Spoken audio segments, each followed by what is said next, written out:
இருக்கவே கூடாதுன்னு நினைக்கிற ஆசாமிக்கிட்டேருந்து நாங்கள் தப்பிச்சு எங்கள் வாழ்க்கையை நாங்கள் வாழ்ந்துட்டுருக்கோம். எங்கள் மேலே நடத்தப்பட்ட அந்த கொலைவெறி தாக்குதலுக்கு அப்புறம் நாங்கள் எங்கே இருந்தோன்னு யாருக்குமே தெரியாது, எங்கள் குடும்பத்தில் இருக்க யாருக்குமே தெரியாது.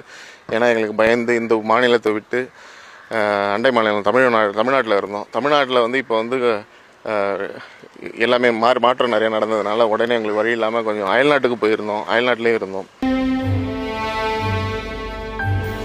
என் பேர் மரிக்லாட்.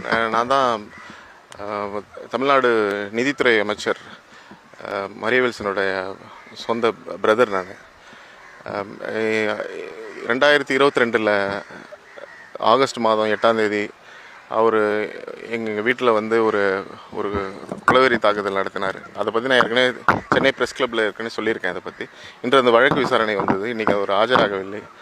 இன்றைக்கி ஆஜராகிறதுக்கு நீதியரசர் வந்து அடுத்த வாட்டி அடுத்த இயரிங் அவர் வரணும்னு கட்டாயம் வரணும்னு சொல்லியிருக்காரு. இதற்கு மேலே என்னால் ஒன்றும் சொல்ல முடியாது. இந்த கேஸ் சார், இது 2022 என் மேலேயும் மனைவி மேலேயும் அவர் இந்த தாக்குதல் நடந்ததுக்கப்புறம் இந்த கேஸை வித்ட்ரா பண்ணணும்னு சொல்லிட்டு நிறைய எங்கள் மேலே ப்ரெஷர் நிறையா போட்டிருக்காரு. ப்ரெஷர்ன்ற சென்ஸ் எங்கள் மேலே நிறைய வழக்குகள் என் மேலேயும் மனைவி மேலேயும் போட்டிருக்காரு. எல்லாத்தையும் எதிர்கொண்டு தான் வரேன். நிதித்துறை மேலே எனக்கு என்றைக்குமே நம்பிக்கை இருக்குது. எல்லாத்தையும் எதிர்கொண்டு எல்லாத்துக்கும் ஆன்டிசிபேட்டரி வாங்கி கம்ப்ளைண்ட் பண்ணி எல்லாத்தையும் ப்ராப்பராக ட்ரையலில் ஏன்னா நிதித்துறையை மட்டும் தான் நம்பியிருக்கோம் நானும் என் மனைவியும்.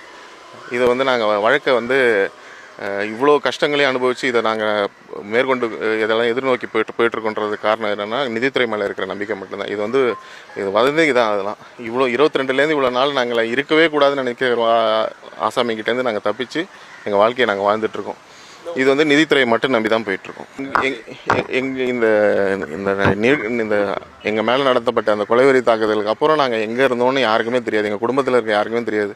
ஏன்னா எங்களுக்கு பயந்து இந்த மாநிலத்தை விட்டு அண்டை மாநிலம் தமிழ்நாட்டில் இருந்தோம். தமிழ்நாட்டில் வந்து இப்போ வந்து எல்லாமே மாற்றம் நிறையா நடந்ததுனால உடனே எங்களுக்கு வழி இல்லாமல் கொஞ்சம் அயல்நாட்டுக்கு போயிருந்தோம், அயல்நாட்டிலே இருந்தோம். இப்போ திருப்பி இவ்வளோ நாள்லையும் எல்லாத்தையும் எதிர்நோக்கிட்டு எல்லாத்தையும் நான் சட்ட ரீதியாக தான் அணுகியிருக்கேன். எல்லாத்தையும் சட்ட ரீதியாக போயிட்டுருக்கேன். இது வந்து பின்வாங்குற இது கிடையவே கிடையாது.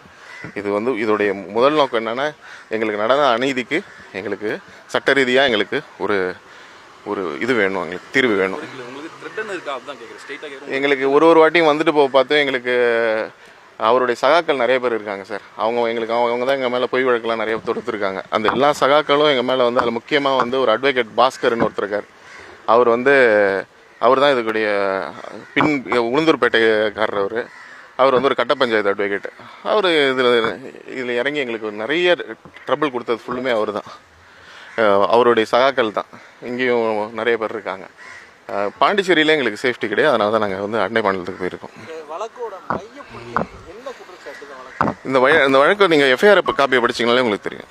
எஃப்ஐஆர் காப்பியில் பார்த்தீங்கன்னா இது ஒரு ட்ரஸ்ட். இந்த ட்ரஸ்ட் டிஸ்பியூட்டில் தான் இந்த பிரச்சனை ஆரம்பிக்குது. அண்ணன் தம்பி 2 பேர் தான் இதில் அந்த ட்ரஸ்ட்டில் இருக்கும். அந்த ட்ரஸ்ட்டுடைய ஆப்ரேஷன்ஸ் வந்து மிஸ்மேனேஜ்மெண்ட் நிறைய நடந்திருக்கு.